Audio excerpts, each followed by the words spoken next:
সেখানে তো তেলের কোনো কমতি নাই, কারসাজি হচ্ছে তো কোনো সন্দেহ ছাড়া। যেটা মনে হচ্ছে যেহেতু একটা পাম্পে আপনার না থাকতে পারে, কিন্তু প্রত্যেকটা পাম্পেই তেল নাই, তার মানে কি এটা একটা সিন্ডিকেট।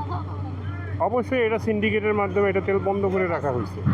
বাইরে পাওয়া যাচ্ছে অথচ আপনার ইসে পাওয়া যাচ্ছে না, পাম্পে পাওয়া যাচ্ছে না। তো এটা তো অবশ্যই একটা সিন্ডিকেট ছাড়া তো কিছু না। বাইরে কিভাবে তেল পাওয়া যায়? ওরা তো লিটারকে লিটার, গ্যালনকে গ্যালন নেয় না। ওরা নিলে হয়তো 5-10 লিটার নিয়ে যায়, ওখানে বিক্রি করে। কিন্তু ওখানে পাওয়া যাচ্ছে অ্যাভেলেবেল, তার মানে কি এটা অবশ্যই একটা সিন্ডিকেটের মাধ্যমে কারসাজি করে এরকম করা হচ্ছে। এটা কি বের হওয়ার কি রাস্তা আপনি মনে করেন? এটা সরকার যদি মানে বিশেষ করে ভোক্তা অধিকার সংরক্ষণ এরা যদি সঠিক কার্যক্রম গ্রহণ করে, তাহলে হয়তো এটার সমস্যার সমাধান আসতে পারে। ভোক্তা অধিকার এটাকে পর্যবেক্ষণে নিয়ে আসতে হবে।